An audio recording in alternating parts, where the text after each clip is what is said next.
ऐसी रियासत जहां सदाबहार रहती थी, फूल साल भर खिलते, नदियां मोतियों की तरह चमकती और हवा में हमेशा खुशी का संगीत गूंजता रहता। यहाँ की शहजादी आयरा अपने नाम की तरह ही रोशन थी। उसका दिल इतना नेक था कि जब वो मुस्कुराती, आसपास के फूल खुशी से झूम उठते, चिड़िया मधुर गीत गाने लगती, कू कू चू चू, और हर किसी को सुकून महसूस होता। उसकी मौजूदगी ही नूरिस्तान की आत्मा थी। मगर एक दिन पहाड़ पर बने जारक के काले बुर्ज से एक भयानक साया नूरिस्तान पर मंडराया। गरजती बिजली, काली घटाएं, कड़क। जारक, जिसका दिल कड़वाहट और बदले से भरा था, रोशनी से नफरत करता था। हा हा हा, उसकी भयानक हंसी हवा में गूंजी। अब ये नूरिस्तान मेरा होगा। जब तक शहजादी आयरा का दिल बुझ न जाए, ये रियासत तारीख न होगी। नूरिस्तान पर अंधेरा छा गया, फूल मुरझा गए, चिड़ियों ने गाना बंद कर दिया, खामोशी। पर आयरा डरी नहीं, उसकी आंखों में हिम्मत की चमक थी। मैं जाऊंगी, इसने फुसफुसाया। मैं चमकता हुआ दिल ढूंढूंगी।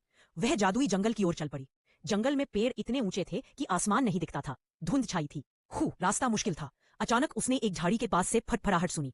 एक छोटा सा परिंदा जख्मी पड़ा था, उसका पंख टूटा था। ओह मेरे प्यारे, आयरा ने धीरे से कहा। उसने आहिस्ता से परिंदे को उठाया, अपने दुपट्टे से उसका पंख बांधा। परिंदा चीन चीन करके उसकी हथेली पर सिमट गया। आयरा ने उसे एक पेड़ की डाल पर बिठाया, जहां वो सुरक्षित था।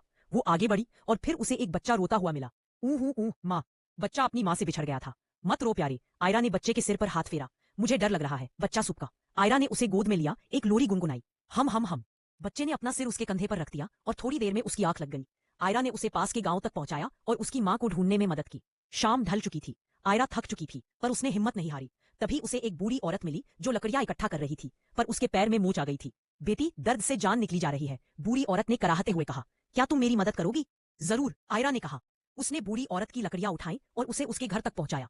बूढ़ी औरत ने उसे आशीर्वाद दिया, खुश रहो बेटी। जैसे ही आयरा जंगल से बाहर निकली, उसके सीने से एक तेज रोशनी फूटने लगी। उसका दिल चमकता हुआ दिल बन चुका था। जारक का अंधेरा उस रोशनी के सामने फीका पड़ने लगा। नहीं, ये क्या? जारक चीखा, उसकी आवाज में डर था। आयरा की रोशनी इतनी तेज थी कि जारक का काला बुर्ज कांपने लगा। धम्मा। जारक अपनी ही परछाई में समाने लगा। हुश, वो खुद रोशनी में घुल गया, जैसे अंधेरा सुबह की पहली किरण में गुम हो जाता है। नूरिस्तान एक बार फिर रोशन हो गया। फूल फिर खिल उठे, खिल खिल। चिड़िया फिर गाने लगी, चहक। लोग खुशी से झूम उठे। उन्होंने आयरा को शहजादी रोशनी कहना शुरू कर दिया। सच्ची ताकत ना तो जादू में थी और ना ही खूबसूरती में, बल्कि नेकी, खुलूस और हिम्मत में थी। आयरा ने यह साबित कर दिया था